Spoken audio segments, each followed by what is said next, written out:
Okay, we are officially post Paravel Ball, and I figured I would give you a little update on number one, how the dress held up during the ball, and also a little bit of background on how some of the pieces were actually created, because I didn't have time to actually record everything that I wanted to. I was in absolute crunch mode. I was chaos gremlin to the extreme, trying to get this dress done on time. And I got it done with about 3 hours leading up to the ball itself. So literally finishing my last few stitches with just enough time to run upstairs, get a shower, do my hair, do my makeup, and then get down to the ball itself, which was still an hour and a half drive away. I have no time to waste.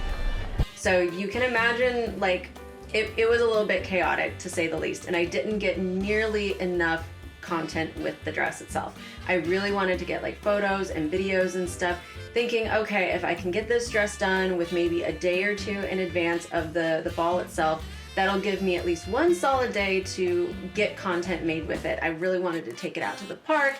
I had like this grand idea. It's fun, you can twirl. And absolutely none of it panned out the way I wanted it to. Plus, it's also an excuse for me to give you my personal experience at the Paravel Ball. So if you've been following me for any amount of time on social media and you look at my stories or anything like that, you've probably seen I have been talking about the Paravel Ball for about 4 or 5 months. Basically, since I got the tickets, this has been like the highlight of my year. I was so excited to go, and I had this grand idea in my head of how I wanted my dress to look.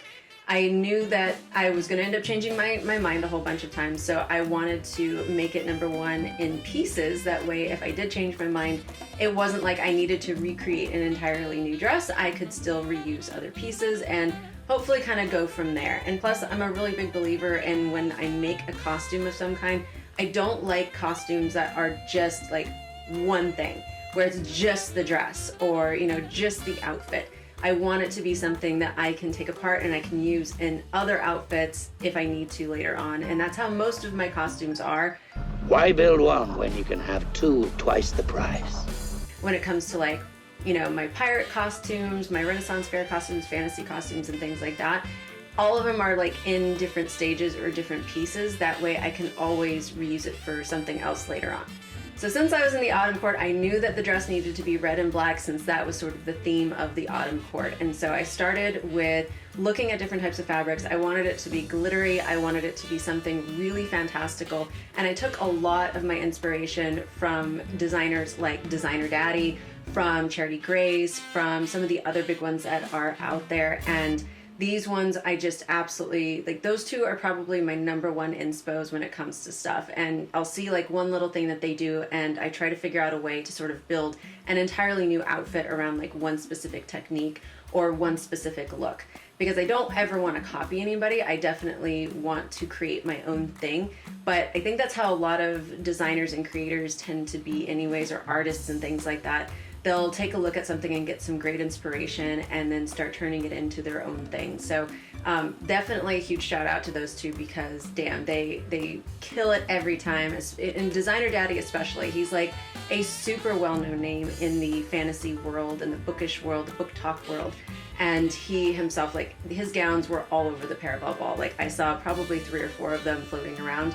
And I was actually really shocked that I had so many people come up to me at the ball and asked if my gown was a Designer Daddy gown. And that was probably the biggest compliment I could have ever received from anybody. It was the coolest thing. And then even after the ball, having people reach out to me like on Discord and stuff, and still asking like, oh my God, like, how did you do this? Where, you know, who made your gown and things like that? And I'm like, dude, that was a 2-day project, because I fucked hard by waiting to the last minute, and then the world kind of fucked because I couldn't get it done in time due to the fact that I had no electricity. The Santa Ana winds had picked up like crazy, of course, like 48 hours prior to the ball.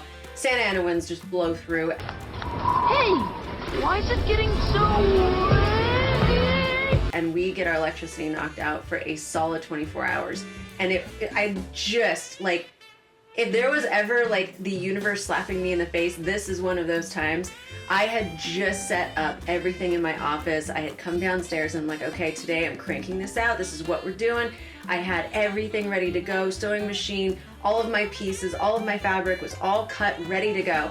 and I'm sitting there and I'm just starting to sew, and the electricity is gone, just gone. And I'm like, great, this is awesome. So I didn't really know what to do. I just was like, okay, maybe it's only going to be out for a little bit, and then the notification comes in that it's probably going to be closer to 24 hours, that it's out for safety reasons. And it was a safety shut off because of all the winds, and then we had a fire that was going like crazy, like maybe 20 minutes or so away, and because we're on the same grid as that place. Anyway, so electricity's gone. I ended up going to the gym and getting a workout done, and my personal trainer, who's also a really good friend of mine, was gracious enough to offer me her electricity, and because she lives on a different side of town, so she didn't lose electricity. She was gracious enough to lend me her electricity and her dining room table. So I jetted back home after the gym, gathered up all my stuff, I have a sewing machine bag and everything, so I put everything in there. Went ahead and finished cutting out the rest of my pieces that I needed for my armbands, and I figured, okay, I've got a couple of hours before I gotta go get my kids, so this should give me enough time to at least get a fair chunk done. At least I can have that done, and the rest of it I can do by hand when I get home. So like the filigree, the hand sewing, the adding of the gemstones, any of that stuff, I'll do at home. So I get over there, and I ended up knocking out both the armbands completely done in about 2 hours, and I was so happy, like, oh my god, this is a huge, huge chunk.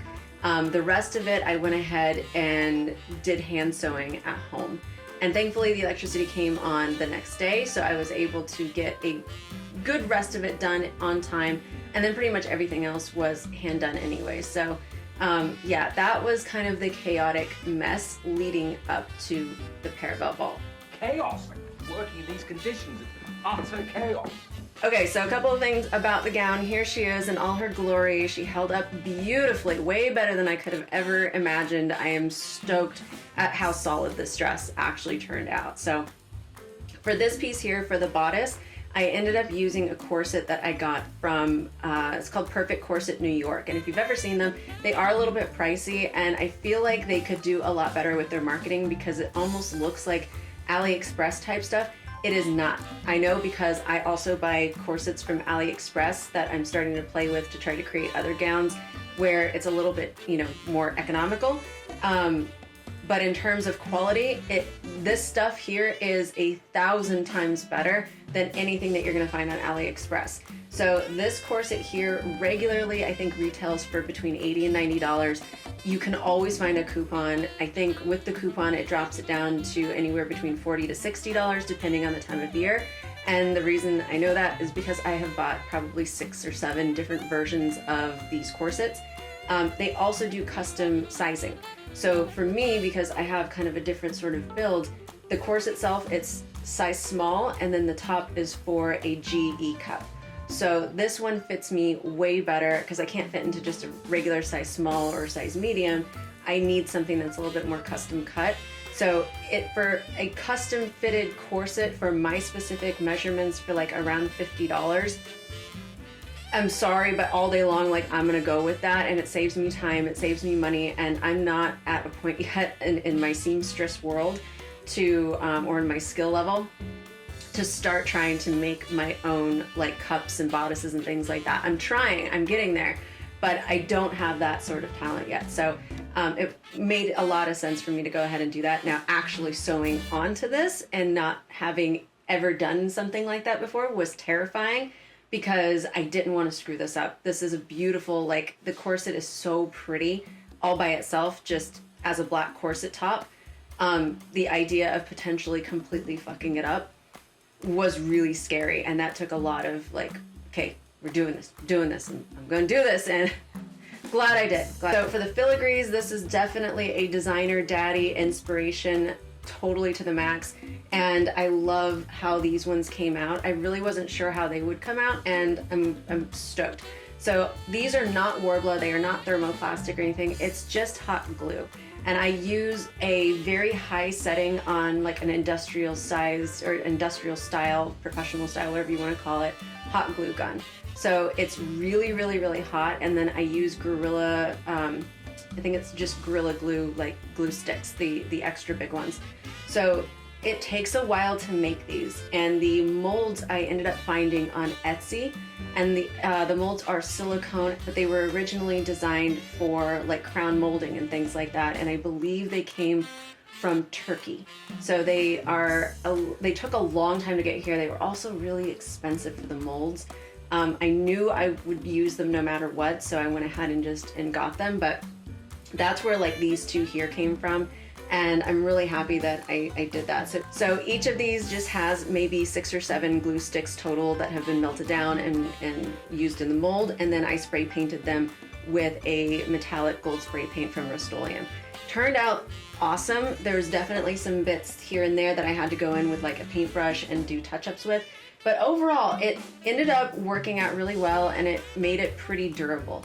So I know a lot of people who do this type of stuff usually use things like Worbla or thermoplastic, and I think Designer Daddy, he had posted on Instagram that he uses a combination of thermoplastic melted down with resin to make it more flexible. I'm trying to find more information out on how to do that, because I'm curious to see what the durability and the flexibility kind of is like by doing it that way versus using the glue sticks. Now I know that certain thermoplastics also have a lower, like a lower sort of stability temperature, if that makes sense. Like they don't, like if you leave it in the car, it's gonna probably melt or decompose a little bit. And or not decompose, but sound like they're dying. I know that if you leave them in the car that get really warmed up, they basically lose their shape again. And that's sort of the beauty of thermoplastics, especially like the moldable kinds and things like that. But I know that there's so many different types of thermoplastics out there, and I don't know specifically like which one people are using when they mix it also with flexible resin. It's a very new world of chemistry to me, so if anybody out there knows anything about this stuff, please hit me up. I would love to learn. But for now, the hot glue method, using the Gorilla Glue sticks, they work great.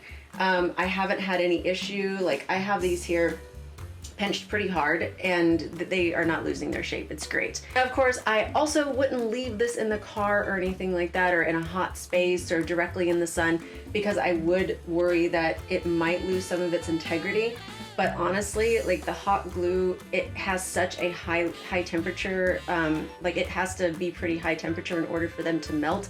I don't think that there's a whole lot to worry about. So if at some point I end up being able to try the thermoplastic with the resin mixture to do this, I definitely want to do a comparison between that and just using hot glue, because frankly, hot glue is a lot easier to come by, it's a lot cheaper, and if it looks exactly the same and it holds up even better, like why would I not use hot glue for all of my stuff, right? So that's on my list of stuff to do. The other thing I'm a little bit bummed about is all the gemstones here. I really wanted to add a lot more and I just didn't have time. This was one of those like executive decisions of when to call it, and so this is as much as I was able to do. I was able to get in here and add some extra bits here and there. So some of the other stuff that you didn't get a chance to see was the back. So the back of the corset itself actually doesn't fully close for me, and I don't want it to. I really like the look of having it like in that nice little hourglass shape, and that's something that was like a design choice for myself. But it also meant that the back of the skirt, I couldn't really, like, how do I explain it? In Charity Grace's tutorial for her mermaid, it was like a mermaid ball gown that she had made a while ago. Now she has like a whole tutorial out on it and it's absolutely beautiful. But the way that she had done the skirt was she left the back open, and the idea was that when you closed it up, and because she was using chiffon, it kind of flowed together and you didn't need to basically sew everything up. It just kind of opened this way, and at least that was the way the video and the picture showed. So I was trying to figure out how I'm gonna do that with this, because this is not chiffon, it's more of like a stretch chiffon. So it's a lot heavier because it has nylon that's in it. And unfortunately, or not nylon, spandex in it. So I was trying to figure out how to do this, since there was no way for me to get into the corset without completely undoing all of the lacing how do I make this something I can actually get into? Basically what I ended up doing was sewing it in a V shape here in the front, and it goes all the way up to a V here, and then it comes down all the way to the very end of the corset here on the back. And then for this portion here, I ended up sewing in a piece of elastic that also has a little hook and eye closure, and the hook and eye closure for it is over here on this side. So no matter what size I happen to be, if I gain a little bit, if I lose a little bit or whatever, this here will stretch back in place, and I don't ever have to worry about having this completely laced up at any given point. Or not laced up, but like cinched entirely too tight, because I do have sort of a weird hourglass shape. It's more of like I have wide hips, and then I go into a large bust, and my waist is definitely like the smallest portion. So when I have corsets and stuff on, most of them cinch really great here because that's the size small that I need. If I do a size medium, then this part here is actually way too loose for me. It fits great around the waist, fits great around the top, but it's way too loose in the waist.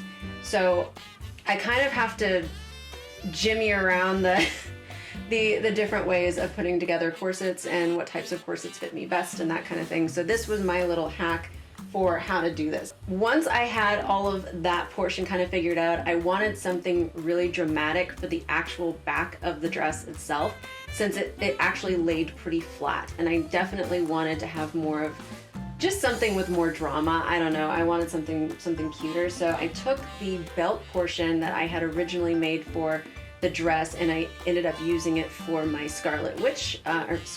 Scarlet Pirate costume that went viral on TikTok. This is the belt, and it already has like my lettuce leaf hemming and everything on it, so it looks really, really pretty.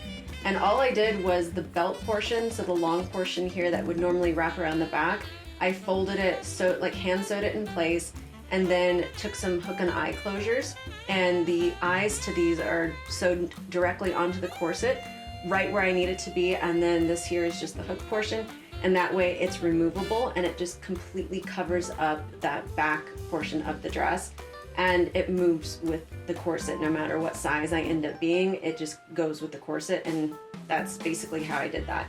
These pieces here are the appliques. I just cut out the flowers themselves. I used a little bit of spray paint on them just to give them extra gold because they were a really flat red, and it didn't have very much drama. It didn't look really pretty, but the gold, I think, added just a little touch. So I literally just kind of like whoosh, whoosh, whoosh, just did a little bit of spray on it and hand sewed those on, and this was done literally the last thing that I did. So here is the choker that I ended up making to go with the gown, and this is definitely much more than an accessory piece. It acts as a little extra insurance for holding up the armbands. And my armbands, I've made so many of them at this point because honestly they are like my favorite things.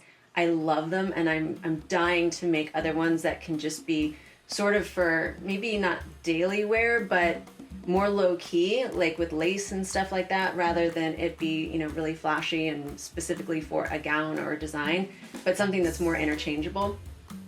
But these here are the armbands, and as wonderful as they are, the armbands need a little bit of help staying on the arm, especially if you like I have larger biceps and stuff because I work out a lot, but even then these do have a tendency to fall down.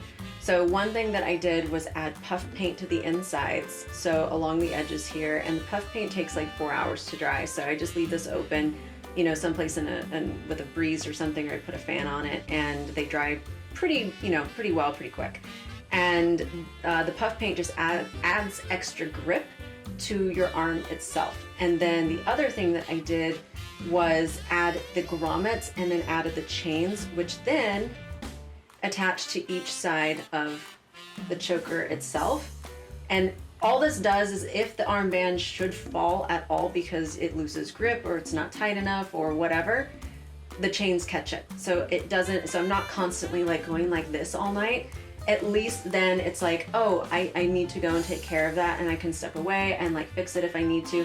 But surprisingly, the entire night, and I danced a lot, I didn't have that problem. These did not fall down, and I'm super stoked. So I think from here on out, the puff paint is the way to go, and I'm just gonna put that on all of my armbands. So that is that.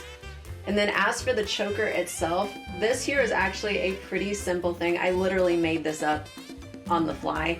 I just took some of the same fabric from the gown itself from my scrap pile, and then I added some interfacing. I glued the interfacing in along with a, so I've sandwiched interfacing between this here, which is the sheer chiffon, the stretch chiffon, and then a piece of red that I had used for actually some of my books. And that was pretty much it. I folded it over, and then on the other side you can see it looks really cruddy. The inside of it is not nearly as pretty. I used hot glue to basically fold each side over, and the same thing with this portion here, and then added the grommets. So it's basically a corset back for closure, and it's also fully adjustable that way too. So I really love how this came out. I'm probably gonna try making more of these, because look at that. That's just, I just love it. It's so, one of my favorites. I'm proud of myself. Lastly, I will show you one of the screw ups on the dress, and then I'll tell you a little bit about the parallel ball.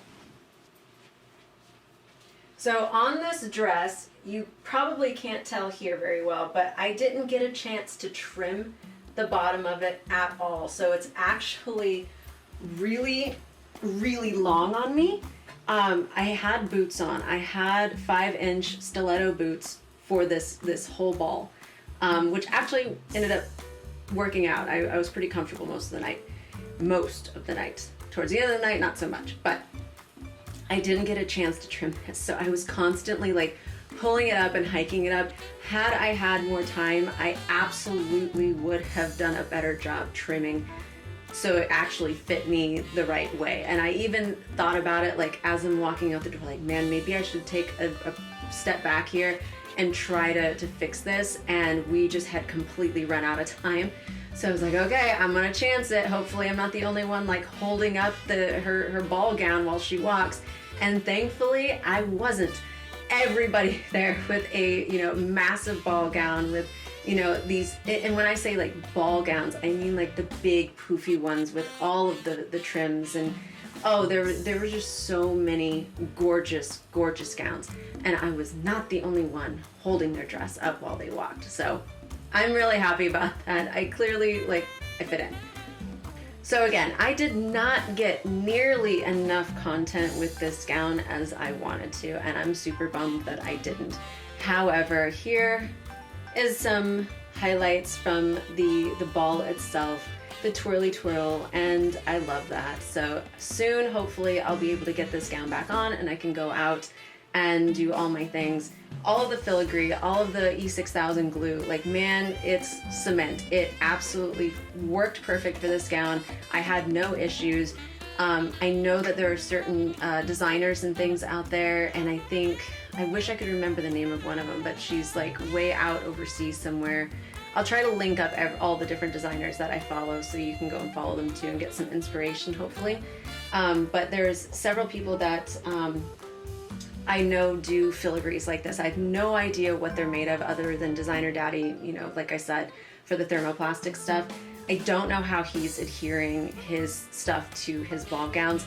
The other person, the other gal that I know who actually has done a lot of Juliet's dresses, it looks like, who was one of the founders, the creator for the Paravel ball. It looks like the way that she does her filigrees is she actually sews them directly onto the dress, like she hand stitches them on. And I want to try that for some of my gowns as well, to see if it, how it ends up working out, if there's any more stability. I trust E6000 because I've done so much work with it, and it's phenomenal stuff. So I may just leave it. I don't know. We'll see what happens. So now that I've covered all of that, I will give you my personal experience with the Paravel ball, which was absolutely incredible. I had a great time. My partner had a great time. There were some hiccups, and this was very much the flagship ball for this organization. And Paravel does a lot of picnics and fantasy themed things. They're also part of, I believe, like Swordplay LA. So there is a lot of different things that they do within the fantasy world, and the Paravel ball was very much a massive undertaking for them, for anybody doing this for a first time event. I believe there were around 1,200 people that ended up attending, not including the like the catering people, the actors and things like that. But that's a huge number of people. People flew in from East Coast, they flew in from, I think there was even a couple of people that came in from overseas. It was really fun to get to see the Discord, especially right before the event, and everyone's talking about their gowns and their dresses and where they're coming from and what they're gonna do and where to eat. And it was just a beautiful community to see come together in such an incredible way. So number one, that was really, really cool. My gown held up great, nothing fell off, nothing really fell apart. I had one incident where part of my chain broke on my arm, and in the VIP lounge I had run into a couple of incredible humans who one of them actually had brought like with her a kit, like a fix-it kit with jump rings and needle nose pliers and whatnot. And she's like, hey, what you need? I got you. Like, oh my God, you are my savior right now. So I'm sitting in the VIP lounge, beautiful harp music playing, having a chat, having a drink, and I'm sitting there with needle nose pliers, like fixing my gown. It was great. My partner and I had VIP tickets, so there were a lot of great, little places for the VIPs to go within the lounge area. There's like an indoor lounge, which was a little bit crowded, and then there was an outdoor sort of lounge area that I think was specific to VIP. I'm actually not 100% sure, but it was like a bar area. And then outside of that was an incredible garden. And it wasn't just the VIP garden. It actually was for like the whole ball, and it was a great place to cool off. They had music and violinists out there. They had these giant blankets spread on the lawn, and I highly recommend, if you get a chance, go follow the Paravel Ball on their Instagram and check out all the pictures from the event, because it really was incredible. There were hiccups that happened along the way, unfortunately, that I think probably put a damper on a lot of people's evenings. And there was a lot of learning opportunities, and especially for something that is brand new and something this extremely large for an event that size, it would shock me if there weren't hiccups that went along with it. But some of them were a little bit, they were just really unfortunate type things. So number one was the line to get in was not very well managed at all. And unfortunately, I don't think that was the creator's fault. I think that had to do a lot more with like the event coordinator and just the event, the space itself and things like that. So we were VIP, we were supposed to get in at 7, we showed up at 7:10 and we didn't get in for like an hour later. So we actually missed our early entry window, which was kind of a bummer.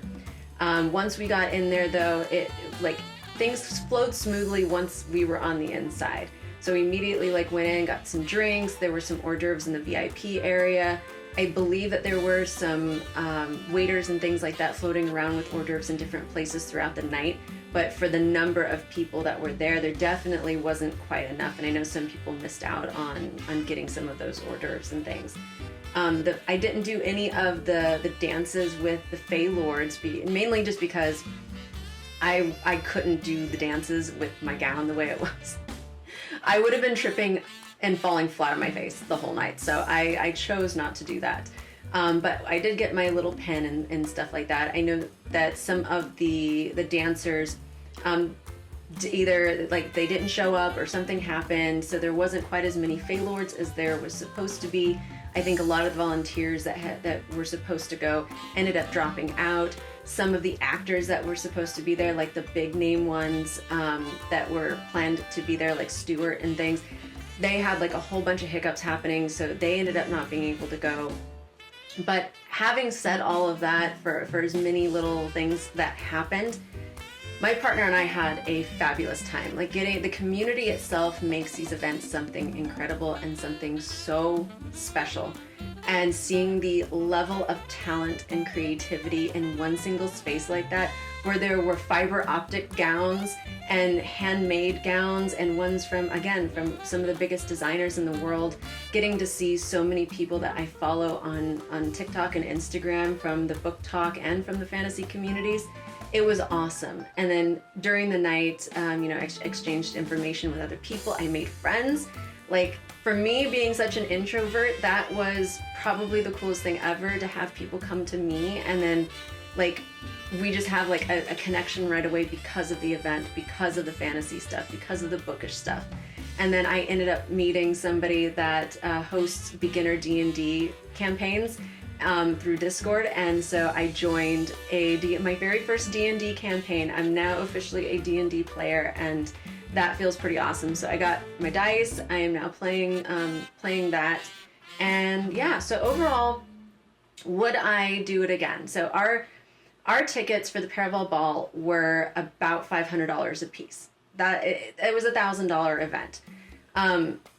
With the hiccups, and because we didn't get to kind of fully experience everything that we wanted to and that we were supposed to with the VIP ticket, like the early entry and stuff like that. And there was supposed to be like 2 different swag bags, and I think we only got 1, and there was like a whole mix up with the swag bag situation. So there was a lot of hiccups that kind of went with it. I don't think I would go as a VIP again. As much as I love the VIP experience, I love perks that come along with that sort of, level. I feel like it was a little bit overpriced for what we actually ended up getting out of it. Having said that, we still had a fabulous time, and I would definitely go to another ball through Paravel again. I definitely would love to see them do something on a smaller scale, because I think it makes it more intimate, and 1,200 people is a lot to manage. Like, that's just a huge undertaking for anybody, even for a large corporation. That's massive. So I do think if I do it again, I would definitely do it with them, and I would hope that it was a smaller event and with a little bit more attention to sort of those perks that we're supposed to get, rather than it be, sort of like that. But again, a lot of things happened. It was a first time event. Happy that I got to be a part of the very first one, and looking forward to many, many, many more of them. So I think that wraps it up for this video on the ball gown, my first ever Fae Revelry ball gown. I am stoked with how it turned out. I had a great time. I can't wait to do more. I am super addicted to doing these fantasy immersive events. I can't wait for the next one, and I will make sure everything is linked up down below for all of the materials and things like that for this particular gown. And so in the meantime, I am working on a Elsa design that's more like a fairy fantasy spicy version of Elsa. So I will definitely be doing videos on that. I also have another gown that I decided to start. It's not really a gown. But if you have ever heard of the brand Selkie, it might ring a bell, it might not, but Selkie is a very well-known sort of designer that does a lot of these massive ball gowns and things that are very whimsical, outfits that are definitely on the gram. Like, they are Instagrammable dresses that you see when a gal is like running through a forest glen and her dress is like just, bellowing behind her. That's usually a Selkie dress. So I bought some fabric, and there is a couple of designs that I was super inspired by on their website, and I don't think I can do anything near as justice as what they are able to put together, but I'm gonna try making a Selkie inspired dress. So that's what's on my table right now. I'm doing a bodice with it along with a high split skirt, so it'll be a 2-piece, and I'm gonna just see how it goes. So that's what's coming up here pretty soon. Thank you guys so much. Please remember to like, subscribe, comment, be positive, and go enjoy some very fancy revelry yourself.